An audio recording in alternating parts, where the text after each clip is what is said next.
Welcome everyone back down to Ice Level. As always, I am your crazy for college sports host, James Blennau. This week we had 3 more conferences kicking off their postseason tournaments, with 2 wrapping up the regular season. So without further ado, let's get into the news because we have a lot to cover this week. In ECAC hockey, RPI is firing head coach Dave Smith after 7 seasons, the team announced Monday.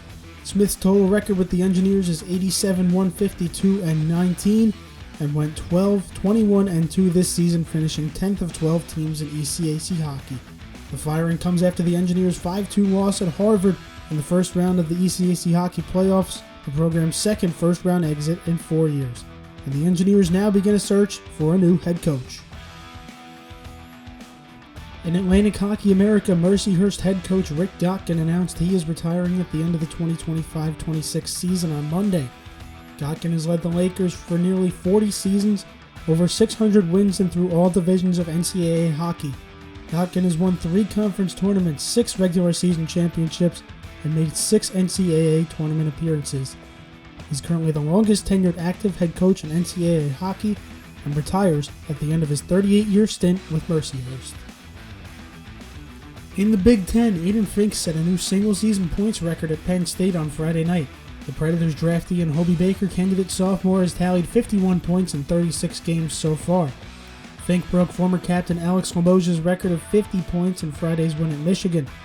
And the Nittany Lions next play 1 game at Ohio State in the Big Ten semifinals and currently look set as a 3 seed in the NCAA tournament based on pairwise rankings. Over in Notre Dame, head coach Jeff Jackson recorded his 600th win in Friday night's game against Minnesota. Jackson entered his 20th season with the Irish this year and has reached 4 Frozen Fours, coached 50 NHL draftees, including Islanders captain Anders Lee, and won 8 various conference championships behind the bench in South Bend. He and his team now face an even tougher task next weekend than their series at Minnesota, with 1 game at Michigan State in the Big Ten semifinals on Saturday night. In the CCHA, despite the series loss, Augustana recorded the program's first ever playoff win on Friday night. The Vikings beat CCHA opponents Bemidji State 3-1 in front of a crowd more than 3,000. Augie finished second in the conference in its first season, and despite the Cinderella run ending early against the Beavers, this season set a powerful winning precedent for the new program in Sioux Falls, South Dakota. We go now to highlights. 1 seed Holy Cross and 8 seed AIC. The series tied 1-1 on Sunday night. AIC trying to keep the program alive against the number 1 seed. Second period, 1-1 halfway through the game. Liam McClinsky is going to fire a shot in from the bumper and score. Crusaders regain the lead on the power play goal. And a few minutes later, Justin Mexico sees a shot come in and deflects one, tying it for AIC. The Jackets rage against the dying of the light. Into the third period, last minute, Crusaders lead 3-2, all or nothing for AIC to keep the program alive. And Brett Bamber scores 6-on-4. Bamber sends Game 3 to overtime. And in the first minute of overtime, Michael Abgral goes 1-on-3, takes on all the defenders like he's Connor McDavid, and scores. Holy Cross wins 4-3. The 1 seed advances to the next round. Yellow Jackets go down, but not without a fight. And let's check out the rest of the results from around Atlantic Hockey America. As we just saw, Holy Cross takes down AIC in a 2-1 series. Army on the road beats Niagara 2-1. Canisius gets swept by Bentley as they visit Massachusetts. And Sacred Heart beats Air Force 2-1 as they head to Fairfield. Next round sees Army visit Holy Cross and Bentley visit Sacred Heart. In the Big Ten now, 7 seed Notre Dame takes on 2 seed Minnesota at Mariucci. Friday night game 1. Let's start in the first period. Irish up 1-0. Michael Mastrodomenico flicks one past Liam Soulier.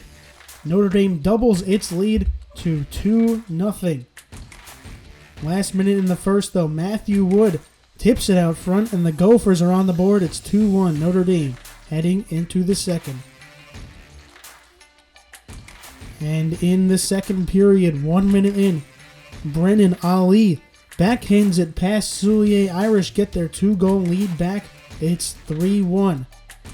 And jumping into the third period, 11 to go in the game, Sam Rinzel goes barred down to keep the Gophers alive, 3-2 Notre Dame.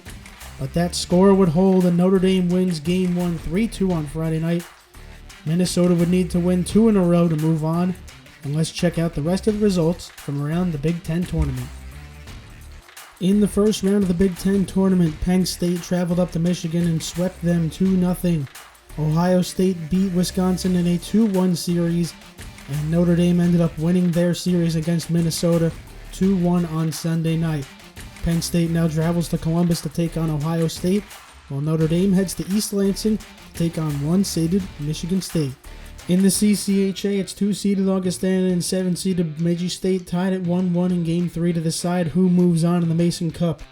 We start in the first period, 11 minutes to go, Vikings down 1-0. Hunter Bischoff is going to answer the call in the net front. Vikings tie it at 1. In the second period with 10 to play, it's Bischoff again skating up ice, making a play, a spinorama in front of the net, give the Vikings the lead 2-1. In the third period, late in the game, Noah Quinn gonna tip a shot from the blue line just after the power play, and the Beavers tie it with 6 minutes to go, and this one's gonna go to overtime. In overtime, 4 minutes played, it's Adam Fleming charging into the zone and lifting one over the shoulder, giving the win for Bemidji State. Beavers go on to Mankato for the semifinal series, and the Vikings heartbroken in their first Mason Cup playoffs. Let's check out the rest of the results from the CCHA. After one round of the Mason Cup playoffs, Minnesota State sweeps Lake Superior State. Michigan Tech gets swept by Bowling Green in their visit to Ohio. St. Thomas sweeps Ferris State in an in-state showdown. And Augustana wins the series 2-1. In the semifinals for the Mason Cup, Bowling Green visits St. Thomas, and Bemidji State visits Minnesota State. 9-seeded Princeton travels to 8-seeded Brown for the one-game ECAC hockey quarterfinals. We jump into the first period with 8.5 played scoreless. Jaden Season opens it for the Tigers as he sneaks a shot through a screen. Princeton goes up 1-0 early. And in the second period, the first minute of play, Ryan St. Louis speeds through the neutral zone and down the ice to score for Brown on the breakaway and tie it at 1. As we move into the third period, 6 minutes to go, Tyler Koff drags his defender across the crease and slides in a goal. Bears take the lead 2-1. And in the last minute of play, St. Louis is going to get his second on the night with the net empty as Brown ices it at 3-1. Princeton would get another, but Brown moves on to the quarterfinals. And let's take a look at the rest of ECAC hockey. Brown defeats Princeton 3-2 to move on to play Quinnipiac. Dartmouth defeats St. Lawrence 6-2 and they move on to play Union next round. Cornell beats Yale 5-1 and moves on to play local rivals Colgate. And Harvard beats RPI 5-2 to play second-seeded Clarkson next round. In the Hockey East, the top 4 seeds are set as Boston College, Maine, BU, and UConn all get first-round byes. So let's take a look at the Hockey East tournament bracket. In the Hockey East tournament in the first round, Merrimack hosts 9-seeded Northeastern, UMass hosts 11-seeded Vermont, and UMass Lowell hosts 10-seeded New Hampshire. UConn hosts 5-seeded Providence, BC hosts the lowest remaining seed, BU hosts the highest, and Maine the middle seed.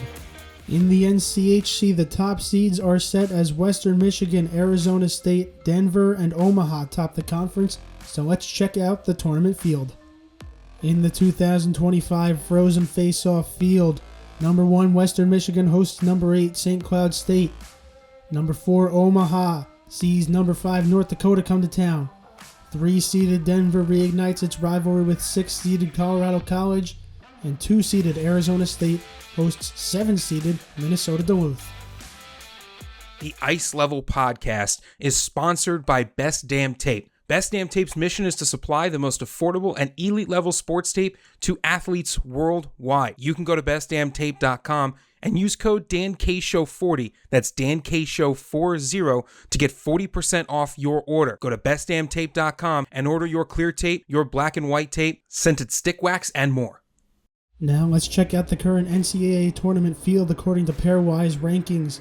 The 1 seeds we would have number 1 BC, number 2 Michigan State, number 3 Maine, and number 4 Minnesota. At the 2 seeds we'd have number 5 Western Michigan, number 6 BU, number 7 UConn, and number 8 Providence.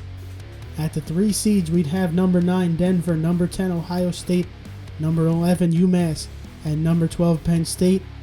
And at the 4 seeds we would have number 13 Quinnipiac, number 14 Michigan, number 15 Minnesota State, and number 21 Sacred Heart as the top teams in each conference and with at-large bids. Before we wrap up, let's check out the first all-postseason Forecheck Forecast for next week. In the ECAC hockey tournament, 5-seeded Dartmouth heads to Schenectady to take on Josh Prokop and 4-seeded Union in a 3-game quarterfinal series. Winner moves on to the semifinals in Lake Placid. In the NCHC tournament, 5-seeded North Dakota heads south to play 4-seeded Omaha in what will be one of the most competitive 3-game series this weekend, with the winner going to the XL Energy Center. In the Hockey East tournament, 2 top 10 teams meet again this season as 5-seeded Providence heads to Storrs to play Joey Muldowney and 4-seeded UConn in a 1-game round with a spot in the Hockey East semifinals on the line. And finally in the Big Ten, the 2 best non-top 3 teams face off as 5-seeded Penn State heads to Columbus, red hot off beating Michigan, to play 3-seeded Ohio State in a 1-game semifinal, with the winner playing the victor of Notre Dame and Michigan State. Thanks, guys, so much for coming down to Ice Level with me this week. This episode was a ton of work to create, but it was a really great end product. I really hope you enjoyed. As always, we're not experts, but it takes fans to grow the game. I'm James Blennau, and I'll see you after another week of playoff games.